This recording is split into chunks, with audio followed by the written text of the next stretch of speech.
ابھی اس بیچارے فاروق رضوی نے، جس کو الف سے یا تک کا پورا قاعدہ بھی نہیں آتا اچھی طریقے سے، اس نے کیا کیا کہ مجتہد اعظم ایک اور بنا لیے جو 14 سال بعد میں پیدا ہوئے، اور اعلیٰ حضرت جس کو کہتے ہیں، امام احمد رضا جس کو کہتے ہیں، تو اس اعلیٰ حضرت کو مجتہد اعظم بنا لیا۔ کہتا ہے کہ ہمارے لیے تو صرف اتنا ہی کافی ہے کہ اعلیٰ حضرت نے ایسا کہا ہے، ہمارے لیے حدیث کیا، ہمارے تو اتنا ہی کافی ہے، اعلیٰ حضرت نے کہا۔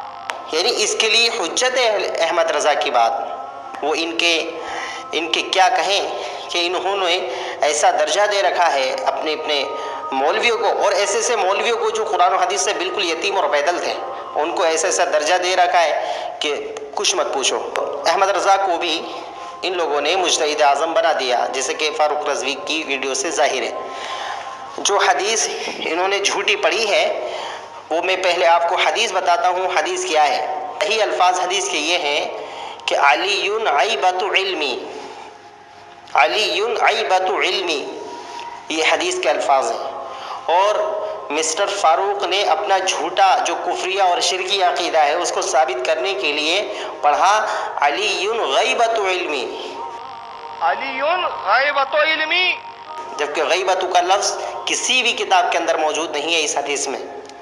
بہرحال جب ہم نے اس حدیث کو دیکھا علی عیبۃ علمی، علی عیبۃ علمی کو، تو کنز العمال جیسے کہ حوالہ بھی دیا تھا مسٹر فاروق نے، تو کنز العمال کے اندر یہ حدیث بلا سند موجود ہے۔ دوسری جو کتاب کا حوالہ دیا اس میں بھی بلا سند یہ کتاب موجود ہے۔ دونوں کے اندر کوئی سند نہیں، کچھ اتا پتہ نہیں کس نے کس سے سنا، یہ حدیث کیسے آئی ہم تک۔ لیکن انشاءاللہ العزیز میں آپ کو یہ حدیث دکھاتا ہوں ان محدثین کی کتاب سے جنہوں نے اس حدیث کی سند بھی بیان کی ہے کہ یہ حدیث ہم سے کس طریقے سے آئی ہے، ہم تک کس طریقے سے آئی ہے۔ اس کو امام البانی رحمہ اللہ نے سلسلۃ الاحادیث الضعیفہ کے اندر نقل کیا ہے، اور نقل کرنے کے بعد میں جلد نمبر 5 میں نقل کرنے کے بعد میں کہا ہے کہ علی عیبۃ علمی، یہ حدیث نقل کی، اس کے بعد میں کہتے ہیں موضوع، یہ حدیث من گھڑت ہے، جھوٹی ہے۔ اور امام البانی رحمہ اللہ نے اس کو نقل کیا ہے ابن عساکر کی کتاب تاریخ دمشق سے۔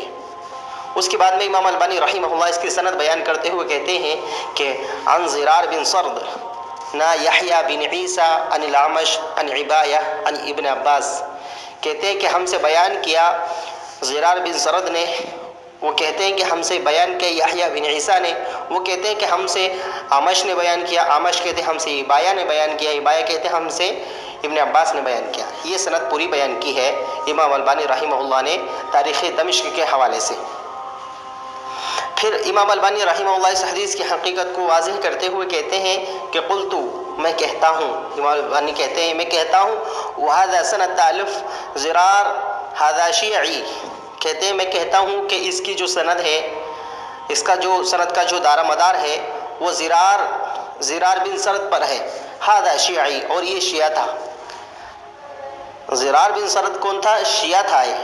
قال البخاری والنسائی متروک، امام بخاری اور امام نسائی نے اس کو متروک کہا ہے، یعنی کہ اس کی حدیثوں کو ترک کر دیا جائے، جو بھی چیز یہ بیان کرے اس کو چھوڑ دیا جائے۔ وَكَذِبَهُ ابن معین، آپ آگے فرماتے ہیں کہ امام ابن معین رحمہ اللہ نے اس کو جھوٹا کہا ہے، اس کو جھوٹا کہا ہے۔ تو پتہ یہ چلا کہ یہ جو حدیث ہے علی عیبۃ علمی، اس حدیث کو زرار بن سرد نے گڑھا ہے، وہ جھوٹا تھا اور وہ شیعہ تھا۔ سیدنا علی کی فضیلت میں اس حدیث کو زرار بن سرد نے گڑھا ہے، جیسا کہ محدثین نے اس کی شہادت بھی دی ہے۔ اس کے بعد میں امام ابن جوزی رحمہ اللہ اپنی کتاب العلل المتناہیہ فی الاحادیث الواہیہ جلد نمبر 1 صفحہ نمبر 226 پر اس حدیث کو نقل کرتے ہیں، پوری سند بیان کرتے ہیں، اور سند بیان کرنے کے بعد میں کہتے ہیں، اس حدیث کو نقل کرنے کے بعد میں کہتے ہیں کہ ھذا حدیث لا یصح، کہ یہ حدیث صحیح نہیں ہے۔ آئے کہتے ہیں قال البخاری والنسائی زرار متروک الحدیث، کہتے ہیں امام بخاری امام نسائی نے زرار جو راوی ہے، اس میں کذاب جو راوی ہے، شیعہ جو راوی ہے، اس کے بارے میں کہتے ہیں کہ امام نسائی اور امام بخاری نے کہا کہ متروک الحدیث، اس کی تمام حدیثیں چھوڑ دی جائے، کوئی حدیث نہ لی جائے۔ وَكَذِبَهُ یحییٰ ابن معین، اور اس کو زرار بن سرد کو یحییٰ ابن معین نے جھوٹا کہا ہے۔ تو پتہ یہ چلا اس تحقیق سے کہ پہلی بات تو مسٹر فاروق نے اپنے کفریہ اور شرک کے عقیدے کو ثابت کرنے کے لیے حدیث گڑھی، اور حدیث کے صحیح الفاظ جو تھے وہ میں نے آپ کے سامنے پڑھے۔ اس کے بعد میں پھر میں نے محدثین کے عدالت سے یہ بات بتائی آپ کو کہ یہ حدیث بھی جھوٹی ہے۔ اسی لیے میں کہتا ہوں کہ یہ لوگ ضعیف مذہب والے ہیں، جھوٹے مذہب والے ہیں، اسی لیے ان کے دلائل بھی ضعیف، ان کی دلائل جھوٹے، اور ان کے عقائد بھی ضعیف اور جھوٹی روایتوں پر مبنی ہوتے ہیں، جبکہ ہم اہل السنہ والجماعت یعنی اہل الحدیث کا عقیدہ ہو، مسائل ہو، کچھ بھی ہو، ہم قرآن اور صحیح حدیث کو فالو کرتے ہیں۔